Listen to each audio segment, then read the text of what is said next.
just don't know. I don't know. I'm looking, yeah. Marc Clarke, that's classic. I love it.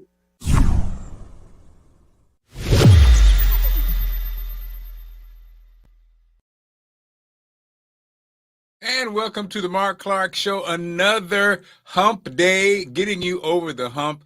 And I'm excited. Bootsy's going to join us probably later today. He had to get those chompers in order. But longtime friend, coach, now author, social media influencer, thought leader, Jason Levin is in the building. Jason, what's going on? Marc, so great to be here. So good to see you, my friend. You're looking well. Thank you for having me. Happy hump day to you, sir. Jason, it's a blessing. I'm telling you, Jason has been on the journey. Jason has been a part of the family for quite some time. Jason, a regular guest back then on Fox with Allison. And Allison then hooked me up with Jason. And, you know, I'll never forget it, Jason. I was, I say in the Valley, one point in my career. Sure. And I'll never forget it. We had a coffee in Bethesda. And I just thought it was so awesome that you took time to kind of like find out, you know, what was going on in my life. You know, what did I want out of life? I think again, so Jason, we'll get to know who you are, but you're a coach, you're a consultant, you do this, you do a little bit of that. But I just thought it was so cool that you took some time to just chop it up with me and find out what my goal was and what I wanted to do, and just let me know that, hey, you know, anything I can do to help you, I'm here for you. And I just think it's perfect. And I mean, your book, Relationships to Infinity, The Art and Science of Keeping in Touch. And just the other day, now when I'm talking about Jason, we met, that was probably what, 10, 12 years ago. 10, 12 years ago, you're right. When that happened, that was a couple gigs ago. Right. And then just the other day, I received a beautiful postcard. And you know how it is, man, postcards, it's almost like family members, people, I was like, what is this? And it was from Jason. And it was just right on time though, because I am the opposite of you. When you talk about keeping in touch, I am the absolute worst in keeping in touch. And I thought it was sweet, man. You see, I got that postcard, and then boom, we've been trying to get, make this happen for a couple weeks or couple months, but because of schedule, we couldn't make it happen. But to get you on the show finally, but hey, it worked out perfectly because your book launched, and now we got more to even talk about. So for those who don't know the Jason Levin, tell us who you are, man. How did this party start? Marc, I appreciate you. And I am so happy that Allison brought us together those 10 or 12 years ago. And, the way you talk about it being in a valley, it's one of those things where we all at one point or another are in a valley, right? And we all need a hand or multiple hands to say, hey, listen, it's going to be all right, right? And look at all the wonderful things you've done since, so it's an honor to be with the great Marc Clarke. So thank you. So me, I was born in Brooklyn. I grew up in New Jersey. I've got 2 younger brothers. And I think for me, my journey started when I was in high school. My dad lost his job during the recession of 1989. Wow. And, I was wondering, well, why is this happening? And so I was a pretty wacky teenager. For me to figure out why it was happening, I started reading the Wall Street Journal and Forbes and Fortune. And I was a babysitter at the time. I was one of the few male babysitters. And so I was talking to all the families I was babysitting for, doctors and lawyers and accountants and all different, people of different backgrounds. And I was like, what does this mean to you? And in their own words, they kept on talking about this notion of having relationships, having a network. And that's where it dawned on me, the more people I spoke to, the more people were talking about this concept of there's people that say keep in touch, and there's people that do. And so when I was in high school and in college, I said to myself, you know what, I want to be one of those people that actually does and live that value. So I feel very lucky, in my career, I've worked in brand management for Unilever. I've worked at consulting at Anderson Consulting before it became Accenture. And yeah, for the last 11 years now, I've been a coach, I've been a trainer, speaker on career development and business development topics. So I feel very blessed. And it's weird, Jason. I think one of the things now, I beat myself up. I make jokes about it. My friends make jokes about it, about how Marc will not answer the phone or how crazy I am. But I think probably my strength, and I think, Jason, we share this, is the connection piece. And I think it's genuine, a genuine connection. So when you know me, even if it's a quick exchange, and I genuinely, if you reach out to me, I genuinely do care. I do know who you are. And I think that part about it, because my friend, my childhood friend is having an interesting thing going on now. He moved to Atlanta, and he moved into, he's in a great neighborhood around people of power and influence and money. And I live in a neighborhood like that, and even though, we're nice to our neighbors and our neighbors are nice, there's no real connection where, I have a couple, but like where I could feel, you feel like you could call and say, hey, blah, blah, blah, blah, blah. And, but again, right. Jason, you and I, Allison introduced us when I was going back and forth to New York. We ran into each other on that trip. And for whatever reason, I really do feel like if something's going on in anything from this book to New York, I could call Jason and say, hey, Jason, da-da-da-da, right? And so I think people talk about, like, so your net worth is your network is your net worth, but there has to be, even with family, there has to be a certain degree of connection for that to be really real. Because you see some people, they seek out people to put in their network, right, only for the purpose of building them up or to use them for their own. And there's nothing wrong with that. Well, I don't say there's nothing wrong with it, but you got to be a human. So I see your book kind of taps into that, and we'll go into the book. But Jason, just before we hop into the book, just talk to us about that. Like, number one, you're receptive to bringing people to you, and you're also receptive for when people ask you for information. But it's not always like you look at them and go, can this person help me? Can this person not help me? Right. Right. Living in the DC area, now that we're back to in person, we get that DC hello where you shake someone's hand and the DC hello is like looking over your shoulder to see, who else they could be talking to. And right? That is real. And I get so mad about that. Yeah. So like people, regardless of what you're wearing or whatever, people are sizing you up because they're like, all right, are you worthy of my time? And that's in the transaction camp. So we feel a lot of this transactional, how can you help me? What can you do for me?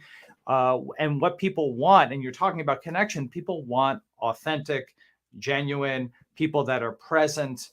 And, I'm in the camp of, it's not about, getting back in touch with everybody you ever met.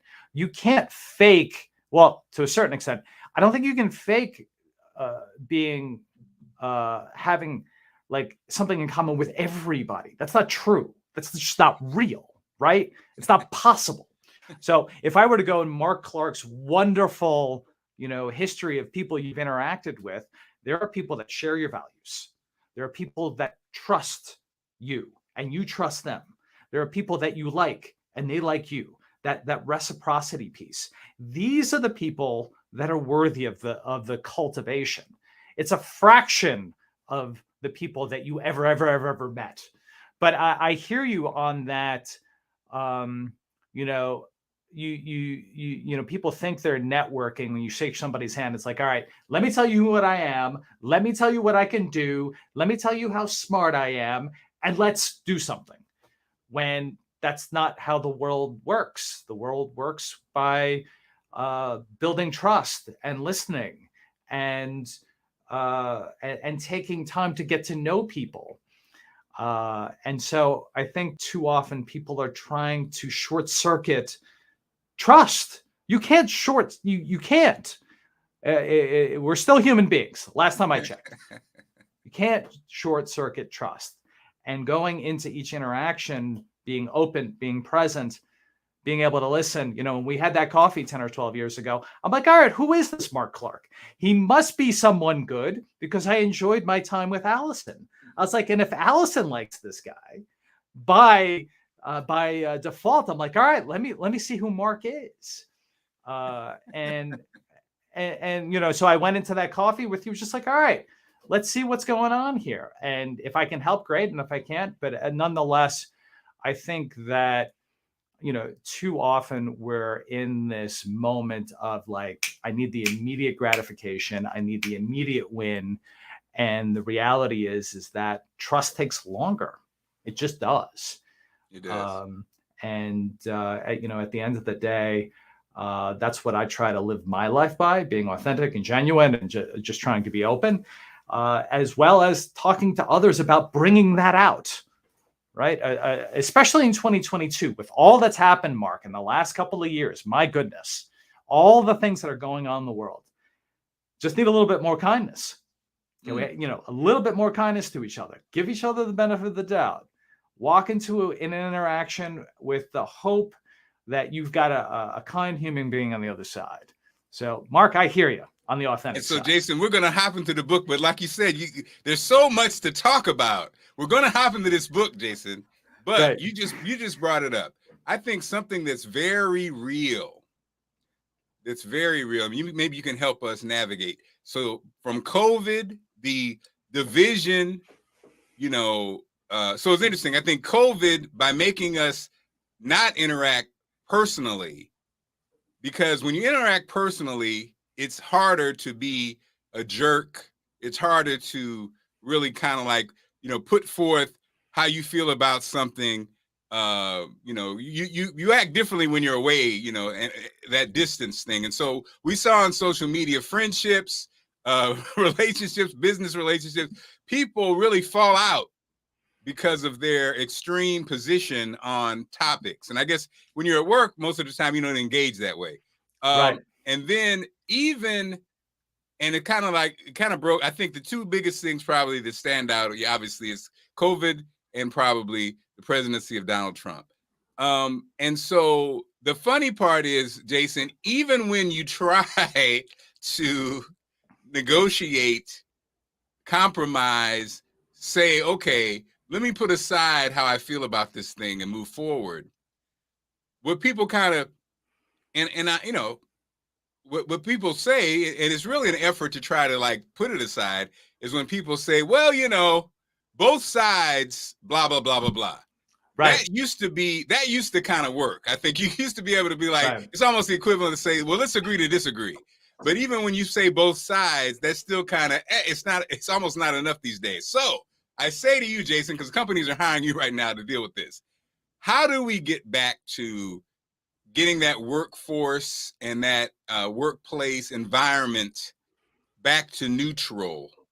What are the companies hiring you to? I mean, I know that's a part of, you do that for companies and stuff. How do we negotiate it, Jason? We're going back from friends on Facebook to people, coworkers. How do we now move forward? Almost like the cat's out of the bag. You now know that Bob that sits next to you definitely doesn't think how you think at all. But you got to work with Bob. You guys got a job to do. Yeah, I mean, during the pandemic and when Black Lives Matter came to the forefront, I was reaching out to my Black friends and colleagues. Are you okay? What do you want to talk about? Are you all right? Let me just hear you out. And when the anti-Asian hate was coming forward, I was calling my Asian friends. Let me hear you out. What's going on? What are you feeling? And the GLBT community, reaching out to them. Let me hear you out. And I think that, in a lot of ways, when you look at also what's happened in the past 2 years to parents, right? Ooh. To parents, right? So you've got all the layers we're talking about in terms of what makes us different. What makes us similar, regardless of your background, we're all parents. What happened during the last 2 years? It's called, my wife and I did a session on this on Channel 5, the She Session.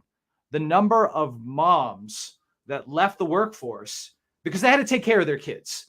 And employers were not being kind enough to them or giving them options to stay in the workforce. So now we're all coming back to, cat's out of the bag, right? We should be talking about race and we should be talking about gender orientation. And what I like about some companies is that what you're seeing is that they're integrating their diversity, equity, inclusion initiatives with, listen, we saw this happen, and at least externally, they're putting out the messaging, we stand with these communities, right? And what you're describing is, a system, hundreds of years, right? Right. On Monday, we celebrated Juneteenth, right? Where finally all those people that were slaves in Texas were told they were free, right? And to acknowledge that slavery happened, to acknowledge the fact that there were certain slaves that were not told for years afterwards that they were free. So what I'm encouraging everybody to do is just listen, like to acknowledge feelings, to acknowledge these things. And what does that mean? Going into a conversation, an actual conversation, to stay off of social media. I think this and I think that. Because when you get somebody in person, you start to say, all right, what's your background? Where are you coming from? What are you trying to achieve?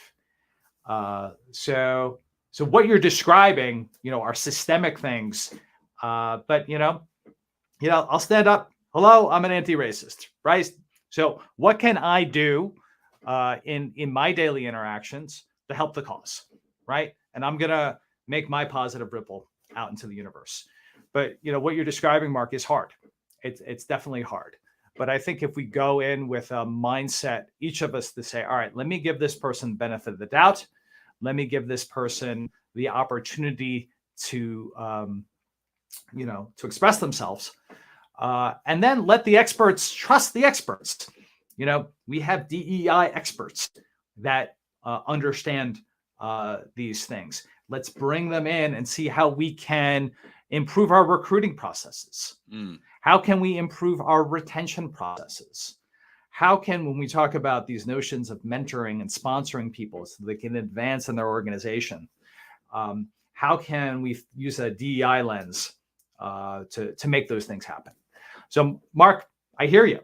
And there's a whole host of people that are working on this and should be celebrated. Actually, during the pandemic, my friends that were working in diversity, equity, and inclusion, I was reaching out to them. Are you okay?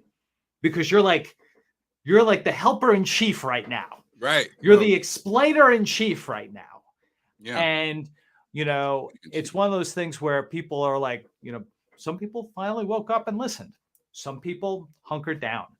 But, at the end of the day, I think in 2022, whether you're coming back to a virtual situation, a remote situation, a hybrid situation, whatever your work situation is, I know that organizations are trying to figure this out. How do we interact with each other? I hear you, Mark. I do. And then Jennifer says, what recommendations do you offer to companies to ensure that they are going beyond checking the box of diversity inclusion, because perception and reality are vastly different? I think Jennifer, I think at the end of the day, what we have learned is some leadership is really good at this. And like you said, Jason, they listen to the pros, and then some are pretty bad at it. Yeah. And I just think you just have to, if you are a worker, if you are an employee, I think you really have to pick your battles, but also almost, I hate to say it, but almost be patient, because it's interesting. I have a friend of mine who's a VP has a coworker who's really triggered by Black Lives Matter. And right. So she's being really aggressive in her demands at work. And the one thing that I have learned, Jason, in this journey, that really tapping into entrepreneurship, I really start to understand, even looking back at my relationship at work, I was always the guy who spoke my mind. I always spoke my mind, right. And I felt confident to do that. What I learned, what I see now, Jason, is when it's not your company, when it's not your company, there are limits to that. I think it's like when you're working for someone, you're working for someone. Right. And a younger me really wasn't. I was just like, I have a right to say what I want to say, and I have a right to that. And you do have a right to do it. But there are also a lot of other dynamics that are going on. And it's so interesting. So my friend who's a VP, he knows the young lady. He's kind of a mentor to her. She's kind of off the chain with how aggressive she is. They've acquiesced. The leadership felt like they acquiesced about 4 or 5 times. And now she's in that red zone where if you go a little bit further, they're going to find a more comfortable fit, And so having all the information, it's like, wow, it's an interesting perspective when you're seeing it a little bit higher up than when you're in the trenches, Sandra says that one reality as a Black woman I experienced having the best credentials, but there's always a younger white male. That's very true. That's very true. That's something that again is very true. And when you talk about your individual experience, if you flipped it around, there are white people who feel the opposite way. They feel like, well, I'm better for this job, but they have to fulfill a minority, responsibility. So we all have our feelings, and some are real, and some of them, like you said, Jason, are systemic. But it all goes back to your book, Relationships. Sure. And so we're going to hop into Relationships to Infinity, the art and science of keeping in touch. Jason Levin joins us. It is out and available. And Jason, I kind of went over, and I didn't get a chance to read everything, but I did look over some of the chapters and things that caught my eye. And the first thing that I'll say, Jason, that I call, I can be lazy about some things. So I always used to say, when it comes to, being in media, being in radio especially, right? Being in radio and media, one thing, entertainment, that I used to always say is, I always felt like women had an advantage, especially fine women. So, so-and-so artist comes through, you exchange information, and they stay in touch. They stay in touch for future interviews. They stay in touch. Hey, and kind of, whereas I think guys, a lot of times, just because how we communicate.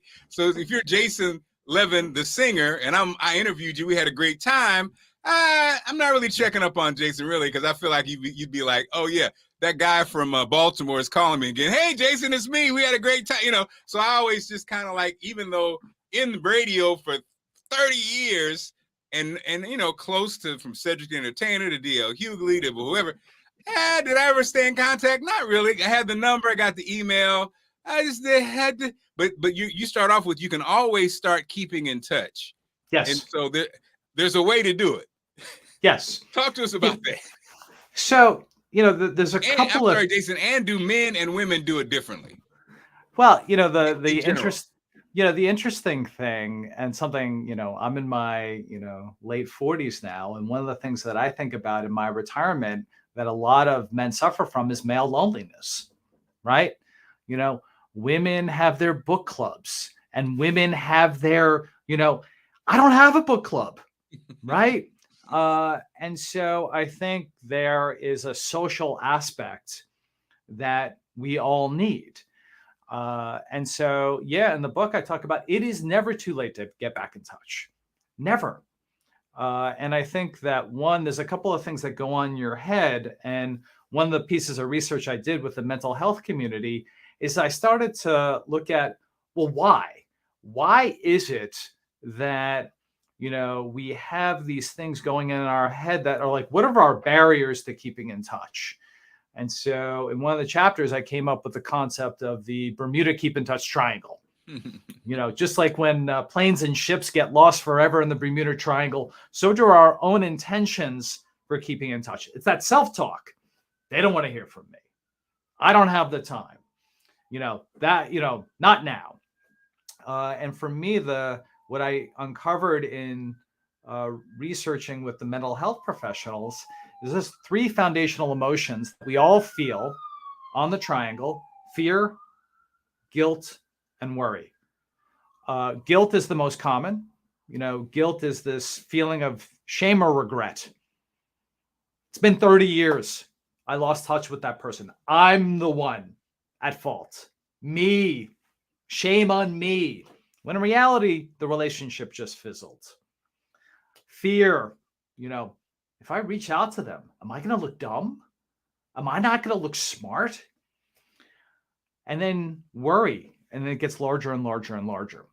And what I layered on in the triangle, and I talk about in that chapter, is that, you have these emotions, but then what if you're a person of color and you need to go and ask for help, and how you might be perceived in that moment of weakness, right? Or perceived weakness. So I say to everybody, no, it's never too late to get back in touch, because each of us have our own superpower to share. And that superpower is really in two foundational things. Best way to get back in touch with it, and the social science shows this, regardless of your background, as human beings, we need two things for a connection. One is gratitude. It's obvious, but we often, people talk about, yes, I have a gratitude practice. I'm so grateful for all the wonderful things in my life.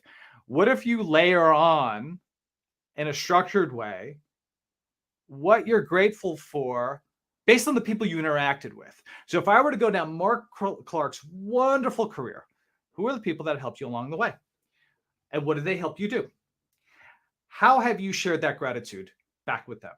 Your former mentors, your former clients, your former classmates, people that were part of the Marc Clarke fan club. Everybody's got their own fan club. And here's the great thing about gratitude, Marc. It doesn't matter what medium you use to send it. Text, email, postcard, letter. If I had carrier pigeons and smoke signals, I'd be doing it as well. People need to feel like they made an impact on someone. Gratitude, appreciation. That is a secret sauce we all have. We don't share it enough. So that's one. The second piece, and it's coming out in all different kinds of ways. You're starting to see it both professionally and personally. Nostalgia. As human beings, we all feel that moment in time. You remember when we were in college, or remember that first job, you remember that radio gig, you remember. What you can be doing with the people that you already know, like, and trust, are sharing nostalgic memories of you thinking of them. There could be a radio, a song on the radio where you're thinking of a particular person. Marc, today is the wonderful anniversary that I have with my wife. And guess what song was playing when I was picking out anniversary cards? Our wedding song. So I was listening to Tina Turner, Simply the Best, while I was picking out my holiday card. How cool is that? But for us to express that with others, right? To share that, you remember that time 10 years ago? I thought of you because. So you release yourself from the Bermuda Keep in Touch triangle. And then what do you do? Because often people come to me, I want to keep in touch. I don't know what to say. It's not what you say, it's what you share. And that comes from the heart and comes from your mind. And here's the great thing about nostalgia and gratitude. They are free. Doesn't cost you anything at all. Wow. So Marc, never too late to get back in touch. I am sure as I'm talking right now, you're starting to think about, I should reach out to so-and-so. They could use a little gratitude. And, and that other person, they could use a little nostalgia. I love it. And you've got, these are social science backed ideas that people can use immediately. So I love it because I'm definitely one of those people. Like you said, I mean, maybe it is because I've been associated with music, but like you said, music, moments, memories, probably, when you have kids, the nostalgia piece is so strong. So talk to us about, what is the ick? The ick is what you're describing in the transaction, as if if you're looking for help, or if you're looking to advance, that, you need to, do something wow and say hello to somebody and then build that relationship again and then ask. What I'm saying is, and you said it earlier, like, I met Jason, you know what? If I ever needed something, I can go ask for help. And I think moving beyond the ick is breaking your own Bermuda keep in touch triangle and then recognizing for yourself, all right, here's somebody I honor, like, and respect. Let me be honest with them. I could use their help at this moment in time. Why don't you just say that instead of a bait and switch of like, oh, this whole grandiose thing? And I think we talk ourselves out of including others in the process because we feel or we were taught that you got to do it yourself. You got to go alone. When in reality, success is a team sport. And so moving beyond that concept that I'm gonna make this happen, when in reality, any successful person, there's a myriad of people that have helped them along the way. And that gets beyond the ick of, yes, it's okay to ask for help. It is okay to not know something. It is okay. There are many times, I mean, my kids, are in elementary school. They tell me all the things I don't know every single day. It is a very humbling experience. Right. So the ick is that reservation. The ick is that, I don't know if I should. Right. I don't know if I should. Mm-hmm. And that goes back to our own concepts, sometimes even our own upbringing, right? That the worst advice you could ever get is, do great work and other people will notice. Now, Jason, I have a former employer, mentor kind of guy I really respect. And what I realize is he is a weirdo. He's a weirdo communicator. You know what I mean? Like, how for those people that you kind of admired or even work for, first of all, you got hired. They respect you because they hired you. Sure. But kind of aloof. There we go. Aloof. You know what I mean? Kind of that kind of aloof. Didn't really ask for this or ask for that, and then finally said something, and I responded, and he didn't really say anything. He didn't respond. Then all of a sudden, I asked another question, and he was up. So though, with people who are aloof, you're right. We all are busy. We all live life, so we have things going on. When we talk about communication, should you just, even friends or family member like that too, just kind of fell off the face of the earth for some reason? Is it just patience? Is that how we practice? We just practice, haven't heard from them, hit them again. Don't get frustrated. How do you manage that kind of aloof kind of thing? I always talk about, with my clients and the trainings that I do, you can control what you can control, and that's your own response. So, in every shape and form, I'm a huge fan of consistency, right? So you put out into the universe your own intentions, your own feelings, your own appreciation, your own nostalgia. For those that are ready to receive it and respond, they will. And certainly in these past 2 years, we've come to see you never know what moment you're reaching out to somebody, right? True. Whether it's an ailment or a family member that's going through something and they're just not there and they can't, or there might be something happening with their mental health or whatever, it's amazing in the last couple of years when I've reached out to people and I've heard radio silence and I'm like, that's unusual. Let me try again. And sure enough, 3 or 4 or 5 weeks later, they had COVID and they were down for the count. Wow. And so it gets back to grace, like showing grace for others because of all the things that could be happening. But what can I control? You know what? That's unusual. They didn't respond to me. Let me just try again and see what's going on. Or, my knee-jerk reaction, maybe it hit the junk filter this time. Let me. So, and so it's that consistency piece. Let me try again. Let me give them some time to respond. But after a few weeks go by, I'm like, So, and that really, so one, it's mindset. And then two, it's a reminder system. However, you're going to remind yourself. So if you're an Outlook person, you want to put it down in your calendar. I mean, my goodness, I'm still old school. I've got my my written calendar, and my favorite technology here. I'll show you my favorite reminder technology. It's right here. Yes. Yeah. The fastest thing to get out of my head is this. And, I keep it nearby, and I keep all my old ones nearby. I've got my notebooks, right? Yeah. I'm like, I realized my system, I don't have a great system. I was even thinking about emails. Like, I don't have a great system because emails slip by me. And, so almost like the more I do, the worse my system is. So I definitely need to work on systems. So I might need to get a consultation with you, Jason. Because, at the end of the day, there are, people talk about, Jason, what's your favorite technology? What's your favorite contact management system? What's your favorite customer relationship management system? And for me, it's the system that gets used, right? So I think that's the hard thing about keeping in touch, is that it's more of a mindset. It's a mindset. It's an approach. It's a belief that should be part of your week.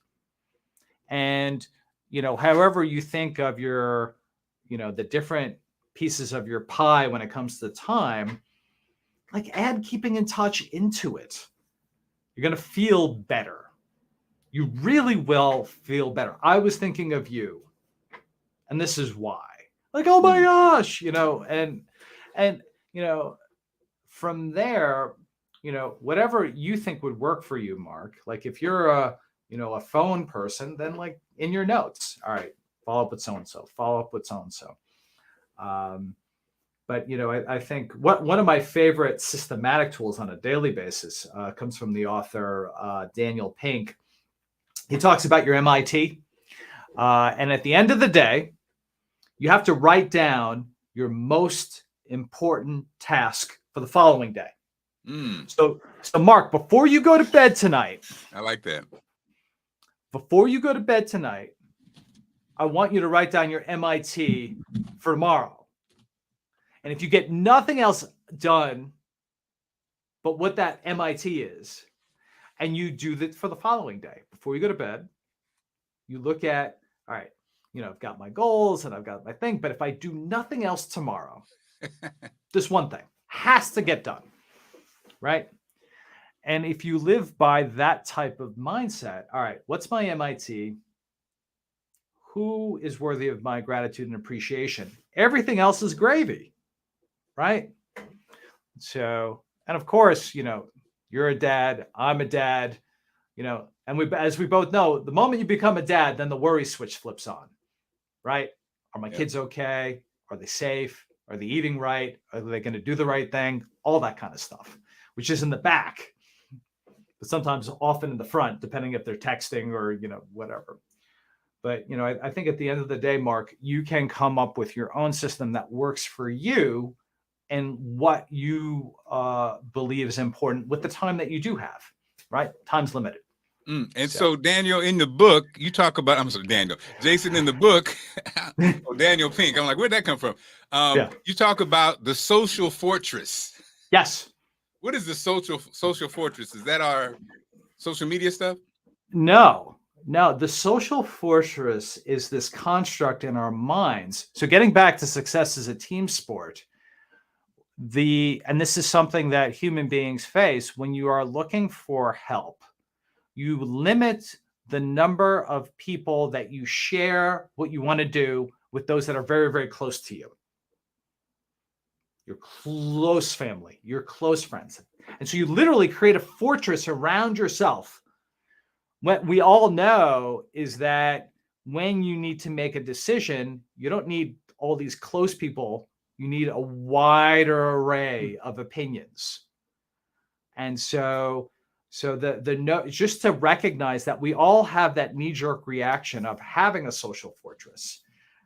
And then it becomes a function of, okay, how do we move beyond these people that you're very, very close with, that you want to share these ideas with, to people that are broader and may have the expertise that actually can help you along the way. So, and then it becomes a function of, some of the research that I talk about in the book, where we move from this notion of going from a social fortress to what are the strength of the ties that you have, right? So you and Allison, current strong tie, right? Very, very strong tie, right? All the way from a strong tie to someone that you've casually interacted with, which is a weak tie. And the research shows that weak ties can be very helpful to you along your career trajectory. And then there was some research done in 2011. So you and Allison, current strong tie, like you're interacting every day, like tight as the bun.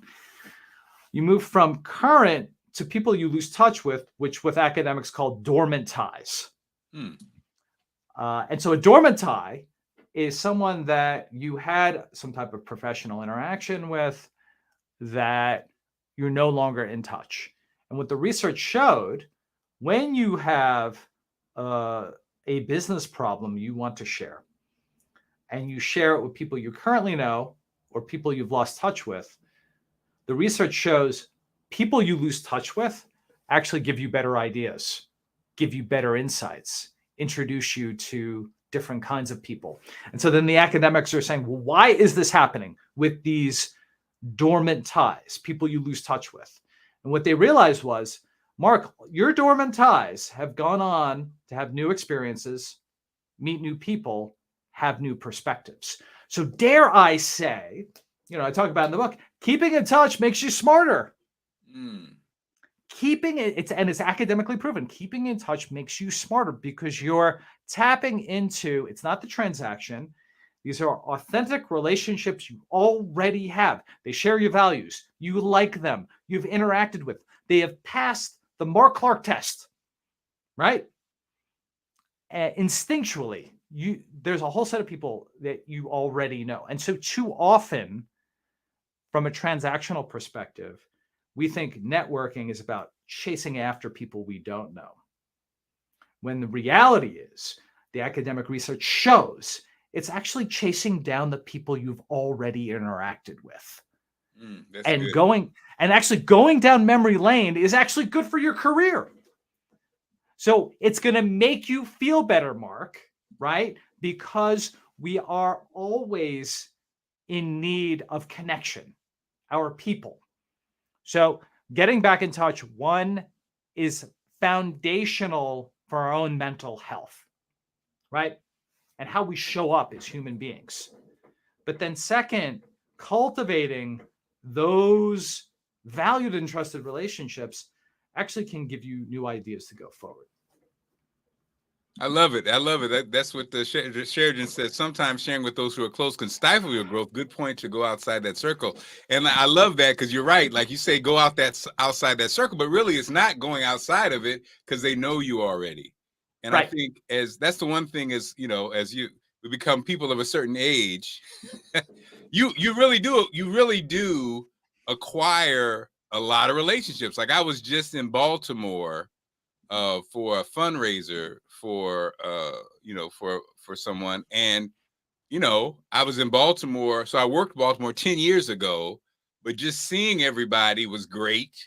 And like you said, perfectly, Jason, many of those people, like one guy who when 10 years ago, 15 years ago, he was a guy who was a former street guy, genius, who had a goal of doing certain things. And now he's a developer, because he always had the relationships, even though he was dealing with some unsavory things, but he had relationships with people. But now, 12 years later, he's able to use those relationships and go in a whole different direction, right. Even the politicians or the elected officials, they were youngsters when I was there 10 years ago. Now they're leadership, but again, they knew me and I knew them.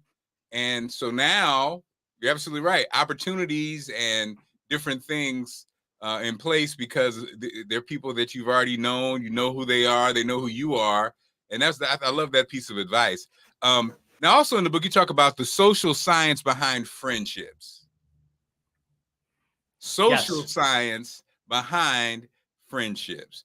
Yes. That's very, I'm there. Allison always, so I have some of my friends that Allison doesn't get it. Like, she's like, I don't understand this friendship. Because my approach is this. There's some people who are my friends who, like you said, Jason, we don't necessarily share the same philosophy on life. We don't share this and that. There's certain things we connect on, but there's other things that we really don't. But I know who they are and they know who I am, and we click, and it works for me. But on the outside looking in, it may not work. So there's a whole social science behind friendships. There's a whole social science behind friendships, which I thought was fascinating. And it's funny, as an accounting major undergrad and as an MBA, I write a book and I had a chapter on friendships, and I was like, oh my gosh, but there's an element of friendship professionally, and there's clearly, personally, to have those friendships. One of the things that I think is interesting in social science behind friendships is time. So they actually were able to study how long it takes to move from acquaintance to casual friend, from casual friend to friend, and from friend to best friend. So it's a whole continuum. It actually takes 50 hours of interaction to go from acquaintance to casual friend, 90 hours of interaction to go from casual friend to friend, and then over 200 hours of interaction to go from friend to best friend. So you think about it, your time in college, your time at work, it is not that uncommon that you'll hit those markers just by those interactions, right?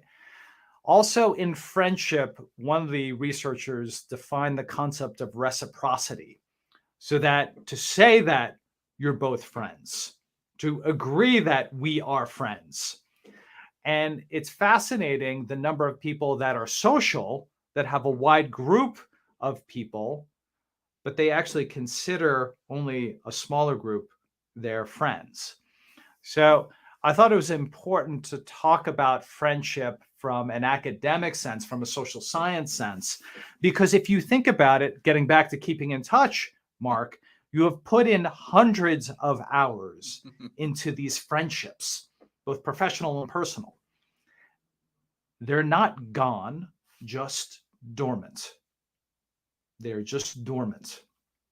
And so the reason I talk about the social science from friendships is that it's up to all of us to just initiate, to just rekindle. And so I thought it was fascinating to bring that into the conversation as we look at, who are our people, right? So that's some of the social science behind friendships. Man, again, you did it, man. So Jay, is this your first book? This is my first book. Wow. I love it, man. This is, I think, again, people obviously by the response are intrigued. And I think a lot of us, especially now in this day and age, even though ironically we have social media, there's so many different ways to communicate, but even still, it still can be a challenge. But talking, and then one of the chapters is because of that, the right way to connect. You talk about it in the book, the right way to connect. Right. What's the right way? Right. So the right way to connect is through these sharing of memories and appreciation. And then, I also talk about in the book in giving people an open time frame, right? So Marc, you might say, let's talk now. And that other person might not have that same, it's been 5 years or it's been 7 years. That's awesome. I'm going through some things right now. So I think it's important when you reach out to these people to give them the space to respond. And so even though you might be excited. Jason, you mean like when I hit you and said, hey, can you be on tomorrow? And you were like, yeah, Marc, well, I'm going to be out. These are some dates that work for me. Hey, Jason, I'm going on an hour. Can you be on right now? Okay. And I was like, Marc, I love you. I do. And I'm like, and at that moment, I said to myself, we will find a time. It won't be today, but we will find a time. And it's funny how much of it gets down to scheduling, right? almost I want to, I think my next book will be called Relationships to Scheduling. Because Oh, it's true. We have there's so much scheduling that goes on right now. The back and forth, does this work? Does this work? Does this work? So I was very happy when you said yes. And I was like, all right, it's a yes, just not today, but it's a yes. Well, and that's the thing about life is so funny because and I think I love what you said about you never know what someone's going through, so don't take it personally. Right. Like for instance, right now, as you know, as anybody that owns a home or has kids or has dogs, kids, dogs, home. Like right now, I'm doing this show, but our HVAC system, I guess, I don't know what's doing it, but our basement is, I don't say flooded, but it's invaded by water, right? Oh gosh. And so that question mark, and so my studio now, which is in another room I didn't think was affected, I'm sitting in water right now. So, oh my. Then our hot water's not working. So it looks like it's an HVAC thing scheduled and we have no hot water. So water heater. And so the funny thing is, and if it's kids, if it's dogs, if it's your house, if it's your health, your life still goes. It's not like your life stops when all this stuff goes on. So when so-and-so texts you or calls you or so-and-so and they haven't heard back, like you said, Jason, you really never know what's going on. Between COVID, parents with COVID, travel. I mean, there's so much that goes on. And so you can't really take it personally when somebody, I reached out and you never hit me. And then you sometimes gets lost in the sauce, Yeah, it gets lost in the sauce. Well, now that I know this, Mark, I don't live that far from you. If you need a warm shower and a cup of coffee, come on over. Come on over. Our towels work. We got 3 showers in our house. Come on over if you don't have a warm shower. At the very least, But I mean, knowing, and that's where the empathy comes in. You're like, oh my God, I had no idea. And everybody knows that has a basement, and living in the DC area where we've become tropical. Start growing mangoes in DC. There's so much water that comes in here. The basement flood. That's like the advent of the last 5, 10, 15 years. The basement flood. Hi, how are you? Well, I'm from DC. All right, tell me when your basement flooded. So, Jason, before we wrap up, let's talk about LinkedIn. In the book, you talk about how to use LinkedIn as far as another link for the communications. Right. Give us a little bit of that, and then we'll find out where we can get this wonderful book. Awesome. So, Mark, LinkedIn started in the summer of 2003, and I joined LinkedIn January of 2004. So I've been on LinkedIn now for 18 years. And I think that LinkedIn is a wonderful platform for all of us to use it as a way to connect and reconnect. So LinkedIn has other tools, for sharing content and being that megaphone. But I think at the end of the day, so you said that you were in Baltimore, right? Mm-hmm. So if I'm Marc Clarke and I'm looking at my LinkedIn profile, the first thing I'm going to do the next time I'm going to go to Baltimore is I'm going to click on My Connections. And there's a sort you can do within My Connections to look at all your connections that are in Baltimore. To actually have LinkedIn as part of your digital intention, right? So that you're like, all right, I'm going to go to Baltimore. I'm going to have some time. I probably could get back in touch with 1, maybe 2 people while I'm in Baltimore. And so if you go to My Connections and you do a search on city of your current first-degree connections, you can actually identify for yourself all the people that are living in Baltimore that you can outreach to. So LinkedIn used in the right way can actually help you get back in touch. So I'm a huge fan of LinkedIn. I think it's, and I think that we should be using LinkedIn to really be connecting and reconnecting with people that we already know. And so if you are going to outreach to somebody, that you want to connect with, it's okay to send the note. The number of people that just hit connect and then you see that classic, I'd like to add you to my professional network. It's like, hello, Marc, we've just been talking about connection and trust and friendship. And people just, I want to add you to my professional network. It's like, if that's not robotic, I don't know what is. That's so funny. And so shout out to LinkedIn. We are now broadcasting on LinkedIn. So if you There we are go. watching right now on LinkedIn, say hi to Jason, say hi to me, and let us know how you feel about the interview. Because you're absolutely right. It is easy to take the lazy way out and just be like, hey, congratulations on that new job. Hey, congratulations on that new baby. Right. And it's like, why don't you just add a couple more sentences to personalize that? Just add in just a little bit of effort. It's not like these are really heavy lifts. So. Well, Jason, again, I look forward to talking to you about this book. And again, the good news, I guess I'm going to share. I start the new job on the 27th, but the good news is it is a television job and it has a segment for artists like you, authors like you. So you'll be one of my first guests on my new television show. And so I'm excited about that. And that also, awesome. Jason, speaks to, just like we said earlier, a lot of times from communication with people, just think, Jason and I spoke, let's say 12 years ago at a coffee shop when I didn't really know what the plan was going to be. And so now, these years later, we get to finally pull the trigger on doing something together. And that happens a lot. A lot of times people give up on it. Even communicate. I try to reach out to Jason and he didn't respond. I use me instead because you do respond. I reached out to Marc. He never did say anything.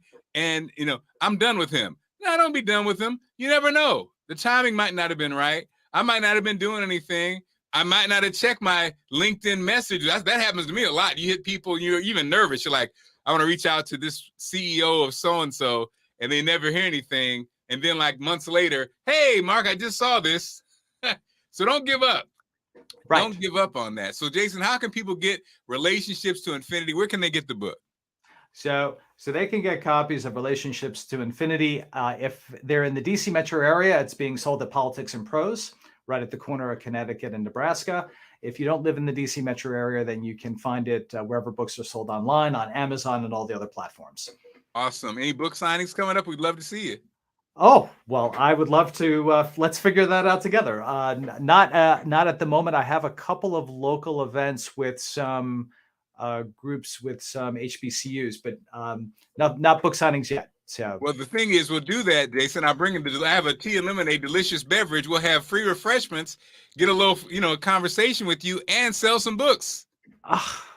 Sounds like an event in the making, Marc. All right. I'm all in. Sign me up. And we'll bring some balloons. Look, man, Jason, hey, man, I appreciate you. Thank you, my brother. Thank you for being consistent, even when I wasn't. Thank you for being an amazing communicator. And we wish you the very best with this book and everything else, okay? Thank you, Marc, and congrats on your new TV show. Bravo to you. Thank you, Thanks so much. Thanks, everybody, for watching it in real time. We appreciate you. If you're watching this at a later date, we appreciate you. Somebody likes the title. I love that, Sandra. And everyone have a great one. We will see you tomorrow. Peace.